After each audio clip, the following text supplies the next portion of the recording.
Bilang sa mga ito ang isang nakuryente sa Camarines Sur, dalawa sa Sorsogon, kung saan isa rito ang nalunod at isa naman ang namatay habang nasa evacuation center. Kasabay nito, 5 rin ang naitalang nasawi sa Mimaropa, batay na rin sa inilabas na ulat ng Mimaropa Police Regional Office.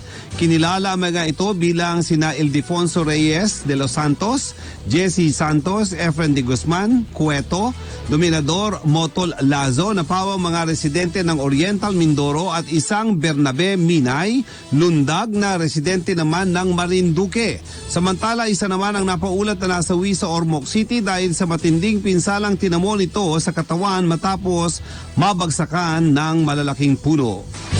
Samantala, nasa ilalim na ng state of calamity ang buong probinsya ng Albay dahil nga sa tindi ng pinsalang inabot sa bagyong Tisoy. Ayon kay Dr. Cedric Daep ng Albay Public Safety and Emergency Management Office, nalubog daw kasi sa bahang malaking bahagi ng Albay matapos ang walang humpay na ulan at lakas ng bugso ng hanging dala ng bagyo.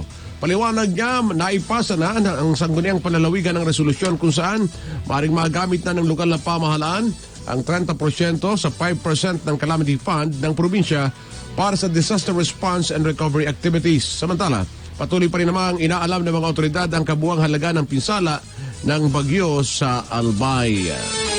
Kayo po ay patuloy na nakikinig sa IC Balita Nationwide, panghapong edisyon, 10 minuto makalipas ang ika-4 ng hapon. Pinag-aaralan ng isailalim ng mga otoridad sa state of calamity ang lalawigan ng Oriental Mindoro dahil sa pinsalang iniwan ng bagyong Tisoy.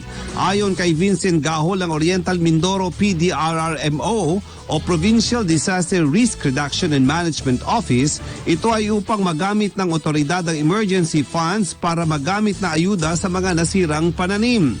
Anya, labis na napinsala ang sektor ng agrikultura sa lalawigan matapos malubog sa baha ang mga palayan at mabuwal ang mga high-value crops gaya ng puno ng saging, nyog at iba pang pananim dahil sa lakas ng hangin ng bagyo. Dagdag pa nito, pahirapan din ang pagkalap ng impormasyon sa malalayong bayan sa lugar matapos maputol ang linya ng komunikasyon sa ilang bayan. Gayunman, nilinaw naman ni Gahol na maaari ng daanan ng mga sasakyan ang mga pangunahing kalsada sa lalawigan. Sa ngayon, nasa 19,000 individual na nasa evacuation centers ang inaasahang magsisiuwian sa kani-kanilang mga tahanan dahil sa pagbuti ng panahon. Samantala, dito naman sa Metro Manila, sisikapin ng Ninoy Aquino International Airport na maibalik na sa normal ang kanilang operasyon hanggang sa Biyernes. Ito ay ayon kay MIAA o Metro o Manila International Airport Authority General Manager Edmond Real, matapos nga maapektuhan ng 480 flights dahil sa ipinatupad na 7-hour shutdown ng NAIA bunsod ng sama ng panahon. Ayon kay G. Monreal, kumikilos na mga otoridad para maayos ang mga naantalang flights ngayong bumuti na ang panahon. Una rito, alas 11 ng umaga kahapon nang isara ang NAIA upang maprotektahan ang mga aircraft dahil sa inaasang mapaminsalang hangin dala ng bagyong Tisoy. Magugunit ang sinabi ng pamunuan ng MIAA, posibleng aabuti ng 2 hanggang 3 araw bago maibalik sa normal na operasyon ang pambansang paliparan. Samantala, nagbalik na ngayong umaga ang operasyon ng Legazpi City Domestic Airport. Dahil dito, sinabi ng CAAP o Civil Aviation Authority of the Philippines na maaari nang makabiyahe ang mga eroplano ng Philippine Airlines at Cebu Pacific. Ayon sa CAAP, gagamitin bilang pansamantalang arrival at pre-departure areas ng airport ang mga bahagi ng passenger terminal building na hindi naapektuhan ng bagyong Tisoy. Magpapakalat din ang mga tauhan ng Legazpi Airport para bigyan ng ayuda ang mga pasahero patungo sa kanilang assigned check-in at pre-departure areas. Kabilang ang Albay sa mga labis na hinagupit ng bagyong Tisoy nang maglandfall ito sa Sorsogon noong Lunes ng gabi. Pansamantalang naputol naman ang linya ng komunikasyon ng PDRRMO o Provincial Disaster Risk Reduction and Management Office sa Camarines Sur sa Bicol Region. Ito mismo ang kinumpirma ni PDRRMO Camarines Sur spokesperson Estel Estropia hinggil sa pananalasan ng bagyong Tisoy sa rehiyon nga ng Bicol.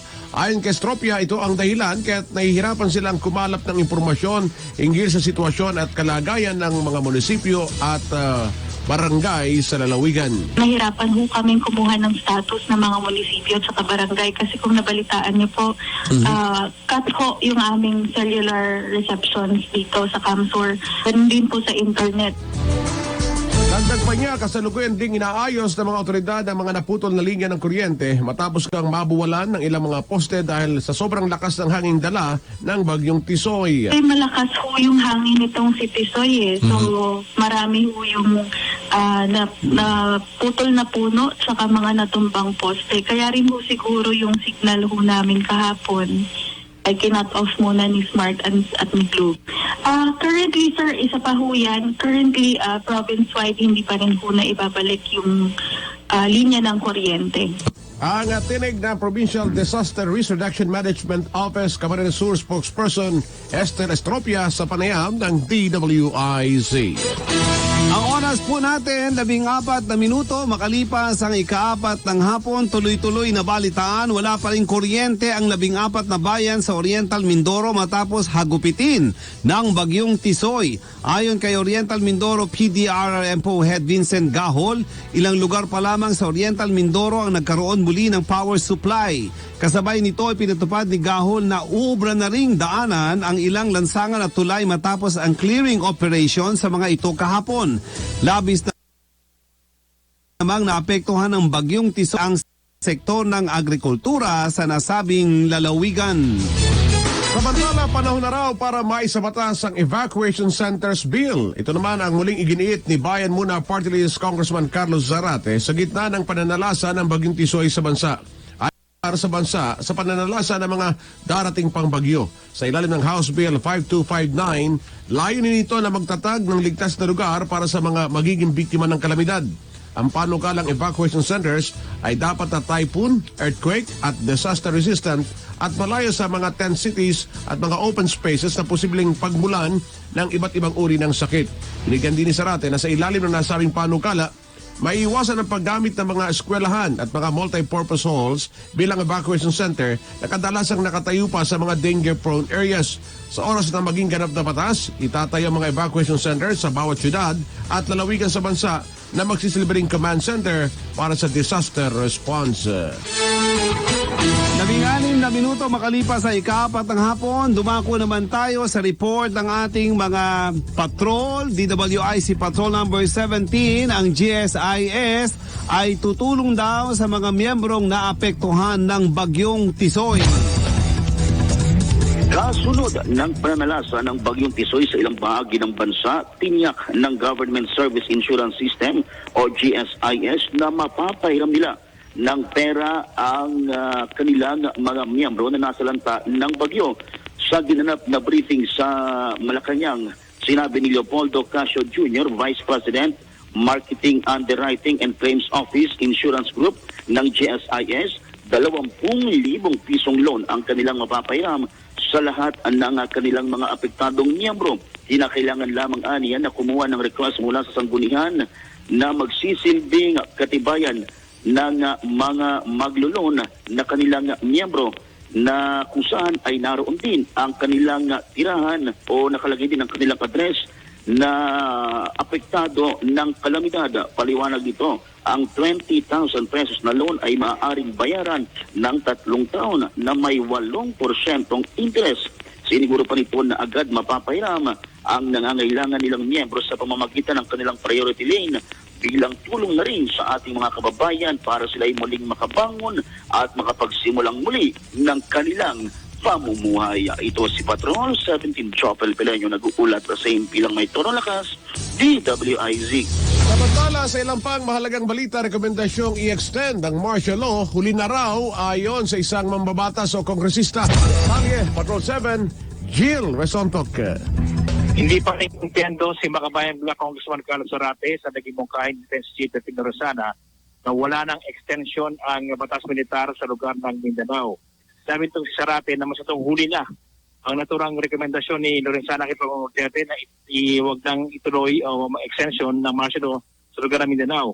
Unang sinabi ni Zarate na meron kasi pinahal noon pa ang grupo nila ng isang resolution para ilip ang martial law. Subalit dito pinakinggan ito ng Defense Chief at ng Philippine National Police at inilibad ng mga sunod nakatatay ng mga express December 31 o huling araw ng Disyembre.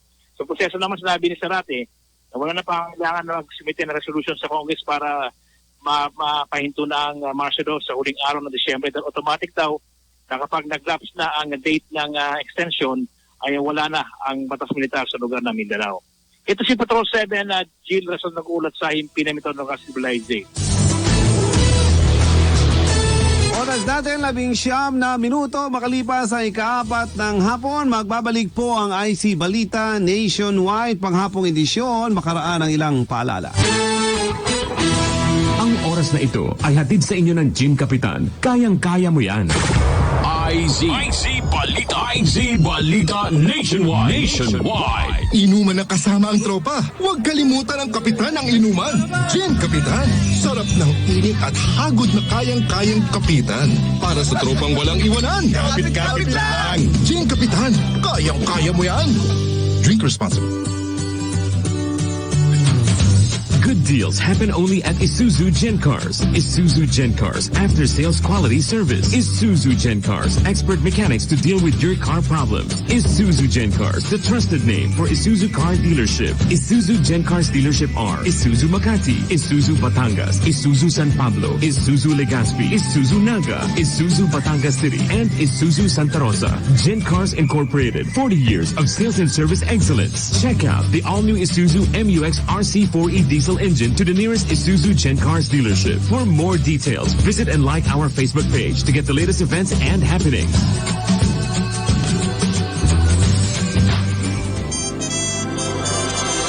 Explore the wonderful beaches and places in Palawan with City State Asturias Hotel. At City State Asturias Hotel, we assist you to make your stay truly one of the best adventure. Enjoy the famous underground river and go on the Honda Bay Island hopping tour. What about having a wonderful dinner buffet surrounded by fireflies? Or check in at the famous Crocodile Farm. At City State Asturias Hotel, we bring you the wonders of Palawan. Call us at 251-5983 or check us at our Facebook page, City State Asturias Hotel Palawan. Let us help you make your Palawan adventure one of the best. The Philippines Graphic is the last news weekly magazine standing. Read incisive analysis and in-depth reportage in the pages of the Graphic. Enjoy the freshest short fiction and best poetry this magazine offers in its literary pages each and every week. Intelligent minds gather at the Graphic. Grab a copy now. Mahalaga ang pagiging handa sa lahat ng oras. Makakaiwas sa mga marami pang suliranin kung iyong mapaghahandaan ang mga hindi inaasahang problema dulot ng kalamidad. Narito ang ilan sa mga bagay na importante sa panahon ng tag-ulan. Malinis na inuming tubig. Pagkain na pwedeng i-imbak tulad ng delata, biscuit at instant noodle. First aid kit, mga damit, kubot at tuwalya. Radio, cellphone, emergency lights at flashlights at mga baterya. Ang kaligtasan sa panahon ng kalamidad ay nakasalalay sa tamang pagkilos. Paalala para sa inyo ng DWIZ 882. DWIZ Manila, DWIZ Palawan, DWIZ Dagupan. DWIZ can now be heard anytime and anywhere. Just download the DWIZ app on Apple Store and Google Play Store. Get updated with the latest news in and out of the metro and participate in the discussion.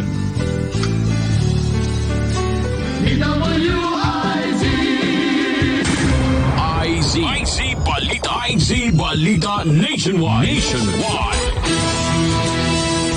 Balik po tayo sa ating balitaan ngayong hapon. Nakahanda ang Manila Water na makipag-usap sa pamahalaan upang makabuo ng solusyon sa mahigit 7 bilyong pisong multa na dapat bayaran sa kanila ng pamahalaan.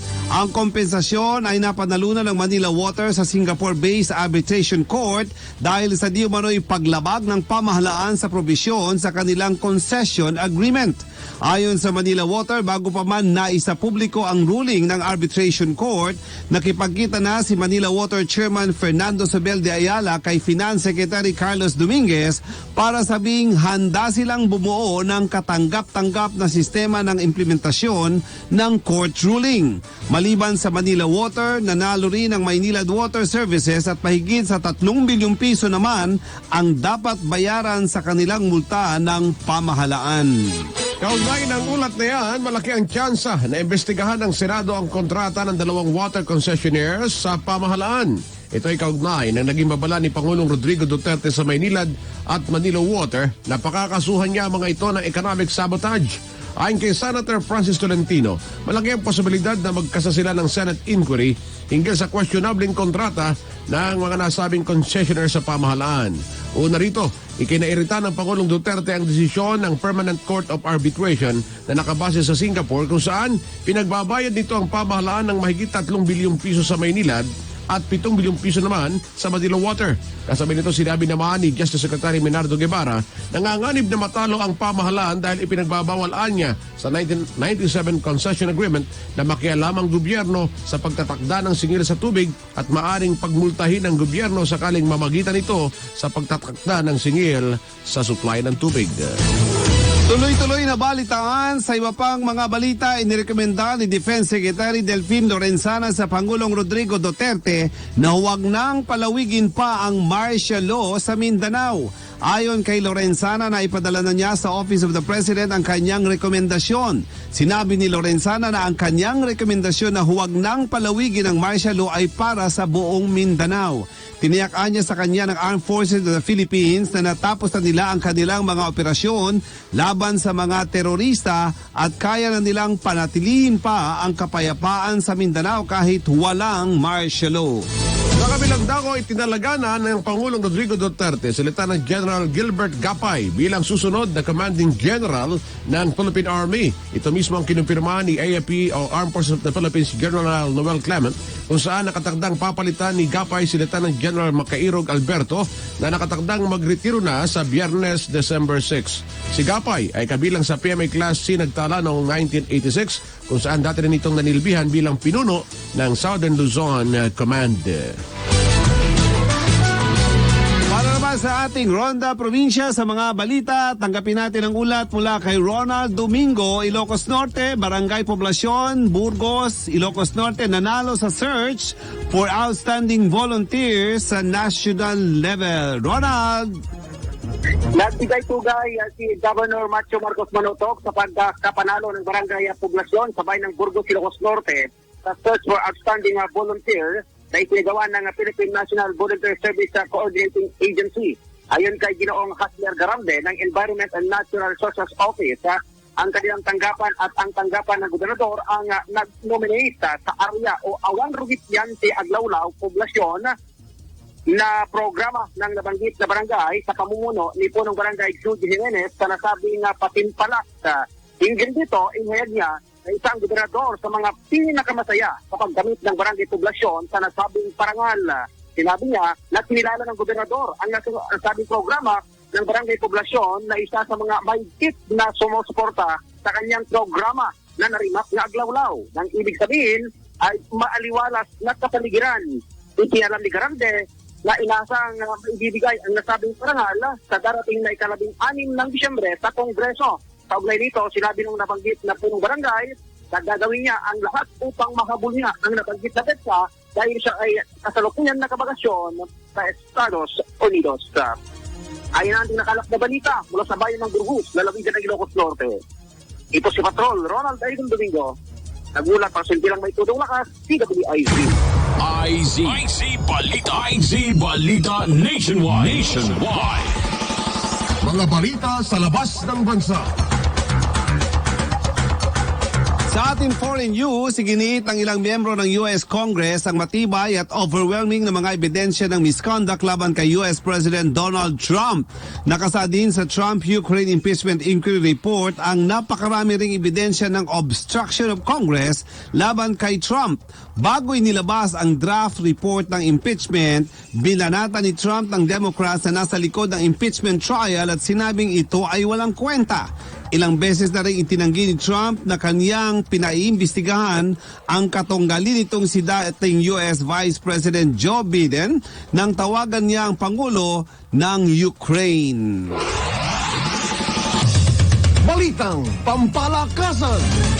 Matatag pa rin ang standing ng Pilipinas sa nagpapatuloy na 30th Southeast Asian Games. Ayon sa PSC, o Philippine Sports Commission, pumalo na sa kabuuang 108 medalya ang nahakot ng Team Pilipinas. Dahilan para manatili ito sa unang pwesto nang may pinakamaraming nasusungkit na medalya sa nabanggit na kompetisyon. Sa naturang bilang, 54 rito ang gintong medalya, 35 ang pilak na medalya at 11 ang tanso. Nanatili pa rin naman sa ikalawang pwesto ang Vietnam na meron ng kabuuang 76 na medalya kung saan 23 rito ang ginto, 22 ang pilak at 25 ang tansong medalya. Samantala nasa ikatlong pwesto naman ang Malaysia na mayroong 46 na medalya na sinundan naman ng Indonesia at Singapore. Balita. Pangkalusugan. Makinig po kayo sa lahat ng mga nagbabalak na puntahan ng imbitasyon nitong Pasko sa panahon ng kaliwat ka ng handaan, inuman at kasiyahan. Hindi na napapansin ng mga Pinoy ang resulta ng walang prenong pagkain ng matatabang pagkain, kagaya na lamang ng crispy pata at lechon.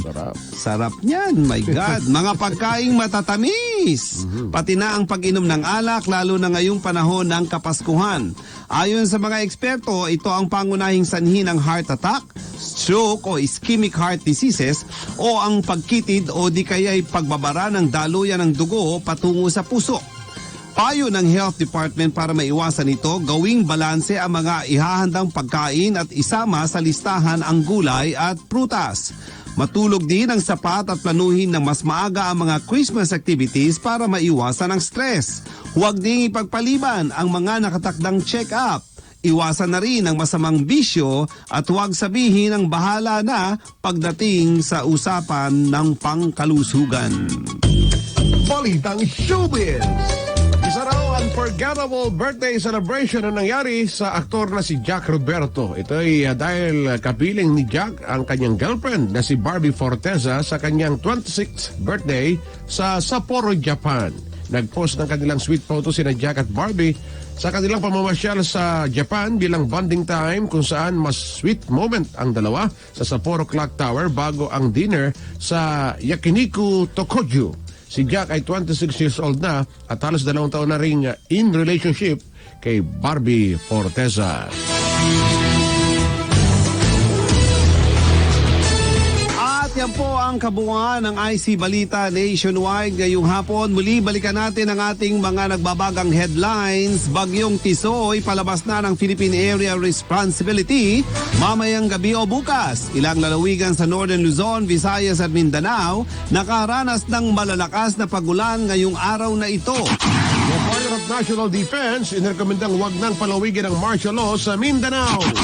Manila Water handang makipagkompromiso para sa mahigit 7 milyong pisong multa na sinisingil nila sa pamahalaan. Malapit na loan package para sa mga biktima ng Bagyong Tisoy inilatag ng SSS at GSIS. Sa ibayong dagat, ilang miyembro ng US Congress kumbinsidong matibay ang mga ebidensya upang ma-impeach si US President Donald Trump. The Sports Bulletin Team nakahakot na ng may 108 medalyang ginto sa SEA Games. At sa health news, tsansa ng heart attack at stroke tumataas tuwing Christmas season ayon sa mga medical experts. At sa showbiz, selebrasyon ng kaarawan ng kapuso aktor na si Jack Roberto itinuturing na unforgettable. At muli sumayin niyo po ang isa pang edisyon ng IC Balita Nationwide dito sa DWIZ. May todong lakas. Balitang sigurado. Tapat na serbisyo. Sa komentaryo numero 1. Magandang hapon. Teka na. Ayun na. IC Balita Nationwide. Patuloy na naglilingkod sa bayan. Mas todong pagbabalita. Mas todong pagseserbisyo publiko. Ito ang DWIZ 882. Mas todong lakas.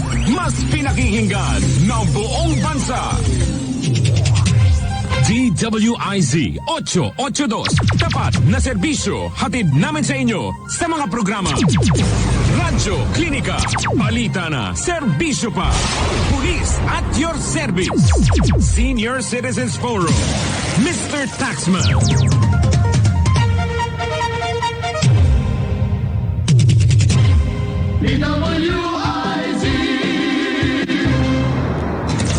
Ano na? Teka. Bakit daw? Teka. Kailan kaya? Teka. Ito na ang tambalang Mon Ilagan at Senyor Ray Pacheco sa programang Teka. Alas 4:30 na. Balita, komentaryo, trending sa social media, price monitor, traffic, at mga bagong balitang siyensya at iba pa. Huwag nang magpaiwan sa Teka. Alas 4:30 na sa DWIZ.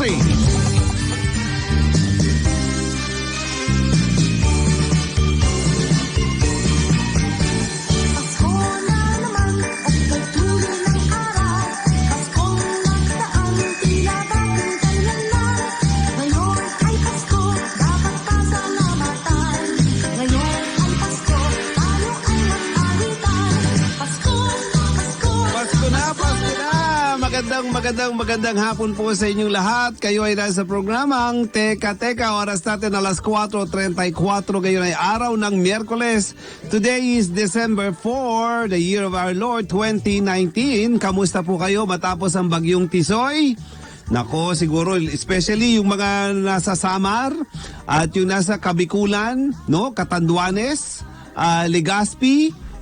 Gayon din ang mga nasa Oriental Mindoro, yung mga sinalanta ng bagyong Tisoy kahapon ay nako medyo tumataas po, no? Sa huling bilang kanina na binasa namin 11, pero may report na 13 ang namatay na. So mamaya lilinawin po natin yan sa NDRRMC ilan po ang casualty sa bagyong Tisoy. Bagamat may mga rekomendasyon lalong-lalo na po sa Oriental Mindoro, hindi ba? Sa ilalim na state of calamity sapagkat marami talaga yung mga agricultural crops nila ron nadali. Sana naman nakaraos po ang bagyong Tisoy, muli tayo ay bumangon at pagkatapos niyan ay yung mga nasirang tahanan natin manumbalik sa tulong ng ating pamahalaan, sa tulong ng ating local government. Ayan, ngayong araw ng Martes, marami po tayong pag-uusapan. Mon Ilagan po ang inyong kasama. At hindi ho natin makakasama ang ating kapartner si Senyor Ray Pacheco dahil siya naman ngayon, sabi ko gumaganti yata itong partner ko, engineer. Nawala ako nung at the end latter part ng October, siya naman ngayon sa hindi ho opisyal ang kaniyang pagpapaalam sapagkat siya ay meron hong gagawin kasama ng kanyang trabaho, no? Kaya naman babalik siya sa susunod na linggo. Now, anong pag-uusapan natin? Nako, update po tungkol dun sa ating bagyong si Tisoy. Siguro kunin natin kunin natin yung NDRRMC mamaya, mag-update tayo sa mga balita kung ilan talaga na ang casualty sa bagyong Tisoy, no? Pangalawa, nagalit si presidente, di ba? Kahapon, bagay, araw-araw naman nagagalit si presidente, no? Sa iba't ibang mga issue. Ganyan lang talaga. Talagang lahat ng problema ng buong Pilipinas. Problema sa SEA Games. Kasama pa rin ang presidente. Problema dun sa 2 water concessionaire na pinag-uusapan ngayon. Nakaabot na rito sa kaalaman ng presidente. No, nagagalit na rin. At pinagsabihan yung 2 water concessionaires. Yung Manila Water at Maynilad. Parang ano yung pinagagawa nyo sa amin? Economic sabotage yan. Sabi niya ganun. Nagalit and he threatened to file charges of economic sabotage dan sa 2 concessionaires natin. Bakit? Sapagkat sinasabi ng Pangulo, based on the findings ng Department of Justice at gayon din ng anong pangalan nito? Si Solicitor General Alex Calida, no? Yung concessions signed with the government parang ginagawa milking ginagatasan tayo mga Pilipino kasi disadvantageous, onerous, lopsided, tagilid yung kontrata na yan. Kaya pinare-review na ulit pagkatapos lumabas yung sa Singapore Arbitration Court na pinagbabayad, no, o magbabayad ang pamahalaan ng 7.39 billion. Naku, napakalaki nito. 3.6 ang dapat bayaran ng pamahalaan billion pesos based on the contract sa Maynilad at 7.4 billion pesos naman sa Manila Water. Ayun. So, yun yung mga tinatawag ho natin na mga issue na kinakaharap natin. Like for example, tayo sa Manila Water. Manila Water ho kami. Rizal, Cavite. No, Cavite area, yung ibang mga areas. Sa Maynilad naman, may mga areas din na tatamaan diyan, no. So, sabi ni Presidente, doon sa gobyerno, sa natin, sa DOJ natin, pwede bang pag-aralan niyo ulit 'yan sapagkat may mga provisions na nakikita natin na onerous o tagilid o disadvantageous to the government. No, number 1, yung provision na no government interference in rate setting. Ano ibig sabihin nito? Ano bang ang nakalagay dun sa hindi pwedeng makialam ang pamahalaan, no, o mag-interfere pagdating sa pagsiset ng dalawang water concessioners doon sa presyo. Aba, kailangan protektahan naman ng gobyerno ang Filipino people, ang taong bayan. Ang hirap magbayad niyan, di ba? Ang laki na nga ng presyo, kaya ito, sa hapong ito, ay naistunan natin kung meron tayong pagkakataon, makausap natin si Justice Secretary Minardo Guevara, ang DOJ Secretary natin, o kaya naman si Solicitor General Calida, no, para tingnan natin sapagkat inaatasan ni Presidente mag-draft ng panibagong kontrata, nakahanda siyang makulong para hindi lamang masunod itong desisyon na ito in the defense of the Filipino people. So tingnan natin, no, isang mainit magandang issue po ito sapagkat unang-una kayo ho ba, magkano ba binabayaran ninyo sa tubig? Ako ba, kami ba, magkano binabayaran naman? Malaki yata 4,000 yata kami isang buwan. Kukunti lamang kami. No, kaya, kwentahin ho natin yan. So, pag-uusapan ho natin yan. Pangalawa, consumer issue, no? Pangalawa, na gusto nating pag-usapan din ngayon, ngayong hapon na ito, itong mga medalya, no? Medalya na nakukuha ng mga Filipino athletes natin. There are already 113 na medalya, no? Ginto, gold, bronze, and silver. Ang ganda ng performance ng Filipino athletes, and congratulations. Sana makuha natin 'yon, no? Pero sa likod ng mga success story na 'yan, sabi nga natin, 'di ba? We win as one. May mga iba-ibang istorya naman. Gusto ko makuha sana yung director ng Basis Conversion Development Authority. Kanina nabasa ko ito sa isang pahayagan, si A.B. Batuhan. Sumulat siya sapagkat may mga lumabas na maispikasyon, may mga lumabas na istorya na nagkaroon po ng parang disadvantages to, allegedly, no, di umano'y, disadvantages to the government ang pinasok na kontrata, joint venture sa pamagitan ng BCDA at itong isang Malaysian firm, no?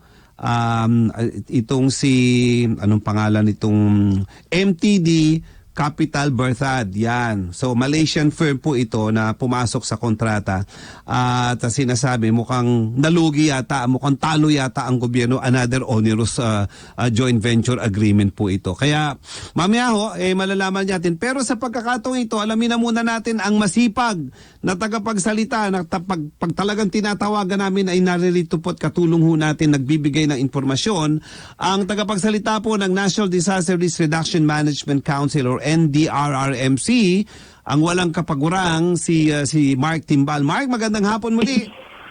Sir Mon, good afternoon. Good afternoon. Nandiyan po ba si Sir Edwin? Oo, si Edwin ay kasama natin kanina sa news pero ngayon ay nasa programa na tayo ng Teka-Teka, Sir Mark. Oo. So, maglinilaw na po kasi kanina ang balita po namin sa IC, 11 ang mga casualties. Ito po ba ay nananatiling pa 11 ang bilang ng mga casualties? Bagyong Tisoy, sir? Here at the NDRMC side, Sir Mon, hindi pa tayo nag-publish talaga ng ating casualty count. Kasi for verification pa po lahat po itong mga items na ito, yung na-counter po natin sa balita. Okay. Pero so far, sir, what we have na later ilalabas na po sa ating SITREP ay preliminary information, 9 katao po ang ating fatality. Okay. Ang injured po natin ay umabot na ng 19 or 19 na mga kababayan po natin.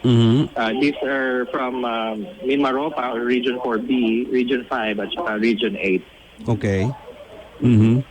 Yun po yung mga bine-verify pa po natin as of this point. Pero ilalabas na natin po sa CTREP kasi parang nag-aalala yung mga kapatid natin sa media na bakit hindi pa namin nilalabas ito pong mga detalye na ito. But what we're concerned about is that we have to make sure na accurate po itong details na ito and fully verified kasi ito pong mga kababayan natin na nasawi at yung mga na-disgrasya, nasaktan, ay may eligibility mo makatanggap ng financial assistance mula sa atin sa national government. Kaya naman talagang we understand, sir. Talaga kailangan talagang maingat tayo kasi baka mali naman yung balita.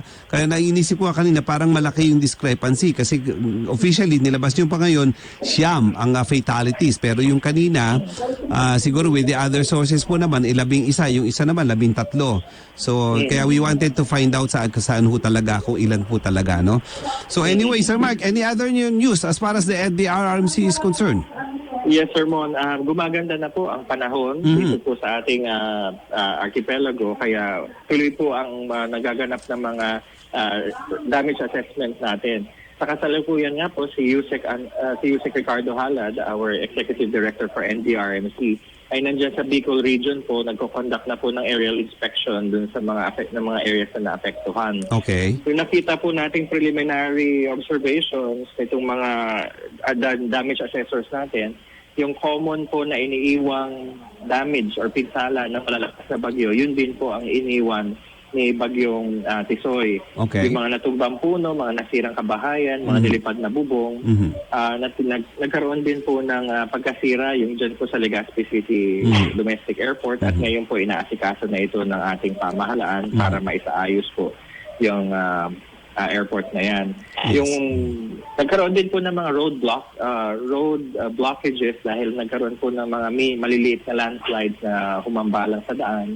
At yung mga puno po na nagtumba, nakahambalan din sa daan.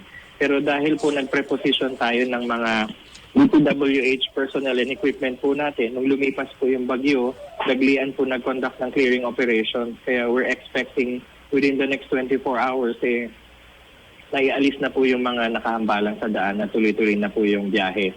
Doon po sa mga areas na yun. So far po, yes, sir. Yeah, kanina umaga po, I heard from Secretary Villar ng DPWH. No? So there were actually, parang he identified 19 roads were closed, particularly in Region 5, no? Catanduanes, Albay at Camarines. So ito po ba nalinis na po ito? So nabawasan na po itong bilang na 17? So far, sir, inaantay pa po natin yung confirmation mula doon sa mga kasamahan natin sa region at saka sa provinces. Pero kagaya nga po nasabi ninyo dahil si mismong si Secretary Villar na yung nag-mention po niyan.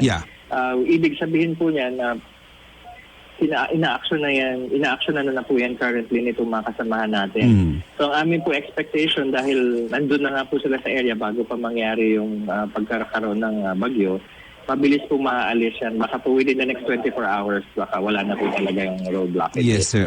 Sir, as para Sir Mark, sa agricultural damage, no? So, meron na ho ba kayong report dito? Yes, sir.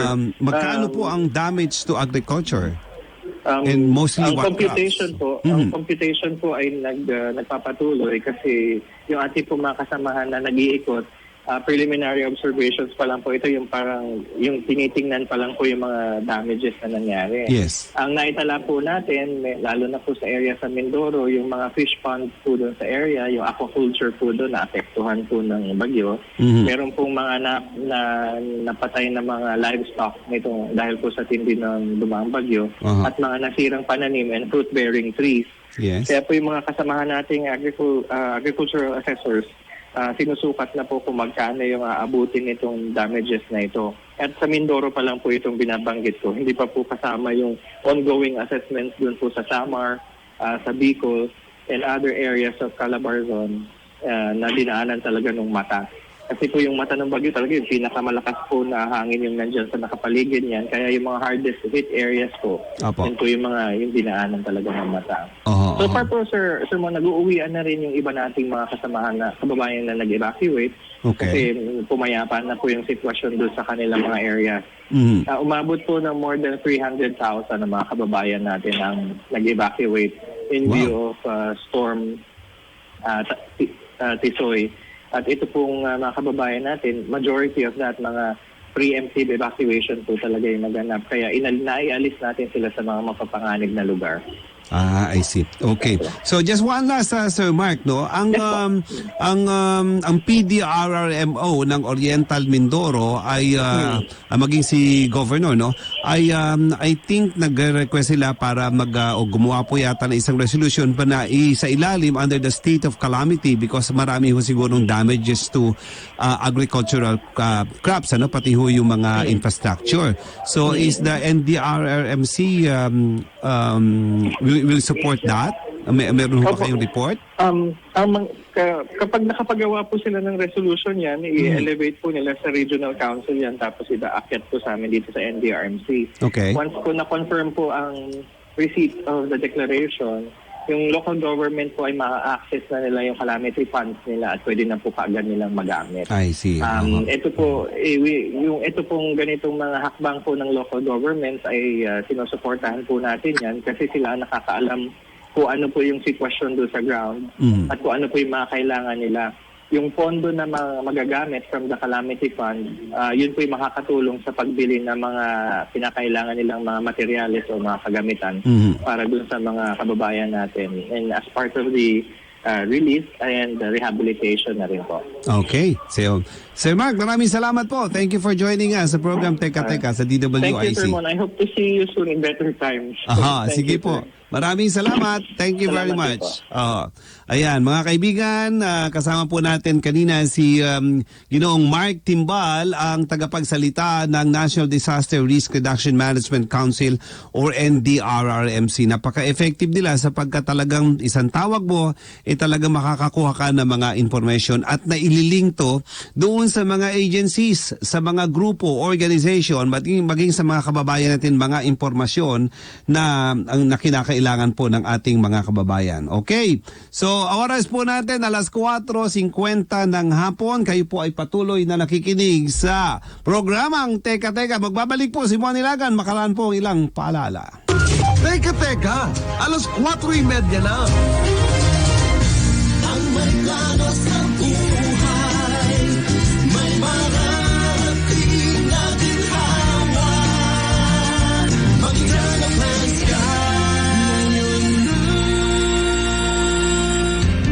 Eternal Plans is looking for individuals who will be appointed as branch managers of its Pasig, Maykawayan, Baliwag, and Iloilo branches. Male or female who has experience managing a sales organization selling pre-need plans or insurance or similar products may apply. Individuals with actual network or sales associates will have an advantage. On top of competitive salary and allowances, successful candidates has unlimited opportunity to earn. Interested applicants may send their resume at 20th floor, City State Center, 709 Shaw Boulevard, Pasig City, or email to marketing@eternalplans.net.ph. Inuman na kasama ang tropa. Huwag kalimutan ang kapitan ng inuman. Gin Kapitan.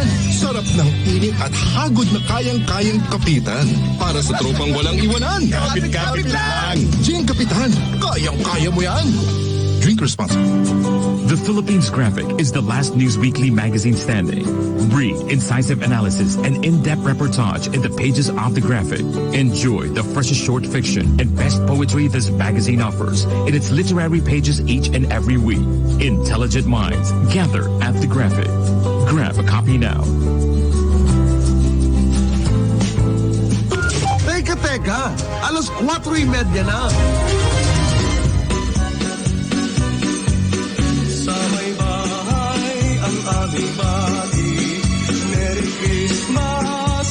Okay, so Merry Christmas, sabi ni Yoli Crisostomo de Guzman. Si Yoli, magandang hapon sa iyo. Merry Christmas din sa iyo, Yoli, no? Ayan. Tapos sabi naman ni Gerard dito, isang nakikinig at nanonood sa atin sa Facebook. Mabuti na lang, isang araw lang si Tisoy, di ba? Ikaw ba, engineer, na nadali ka rin ba yung bahay mo kahapon? Hindi naman, ano? Hindi tayo malakas dito, no? Talagang ang malakas nasa lalawigan, particularly nasa Region 5, no? At saka ibang areas, no? Diyan sa may Oriental Mindoro. Yan, okay. So kanina tinatawagan po natin si Secretary Minardo Guevara sana, no, para dun sa DOJ makausap natin.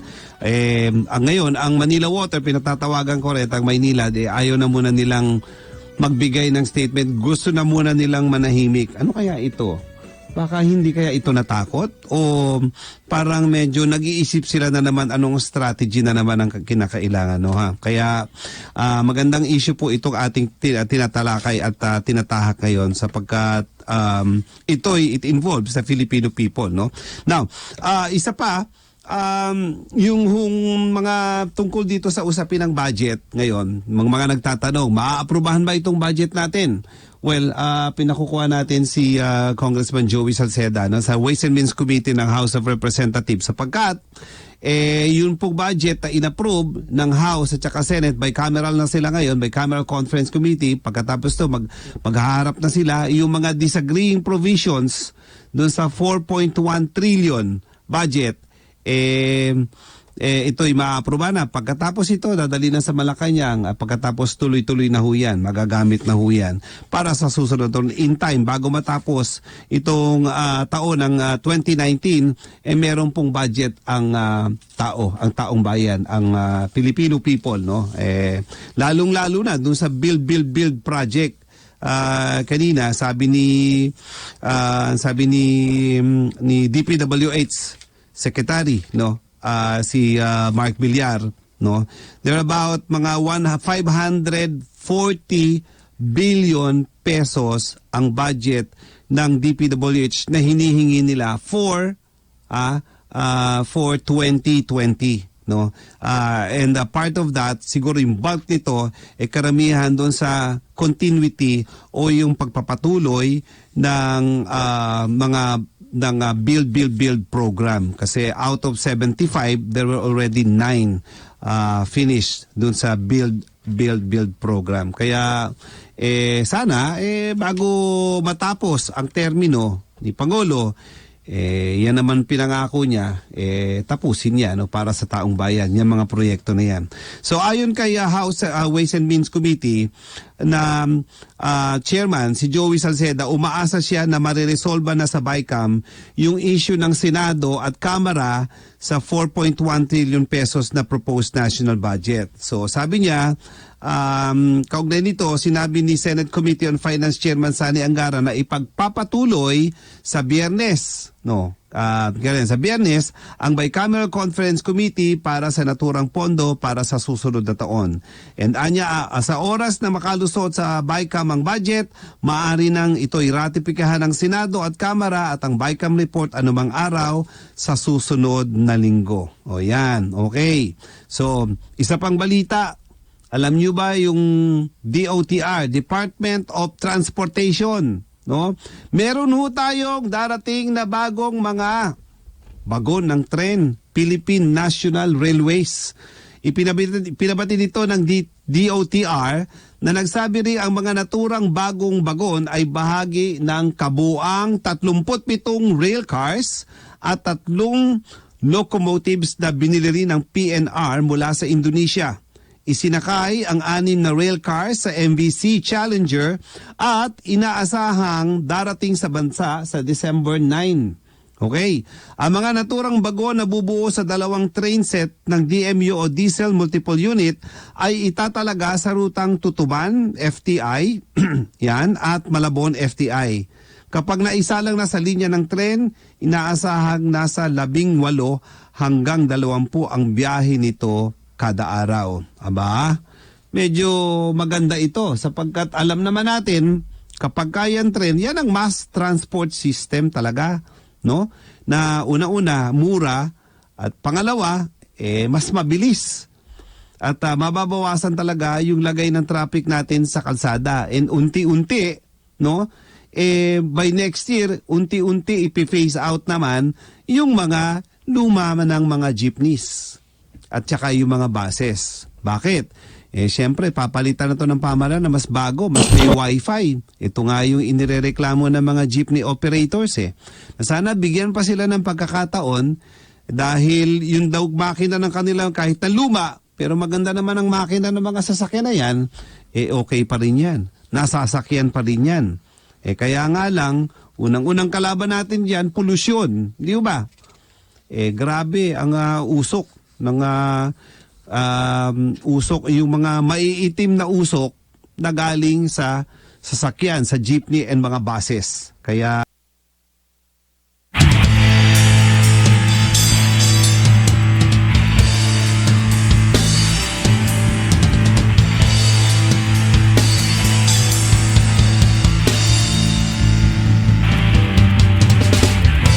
Estación agresivo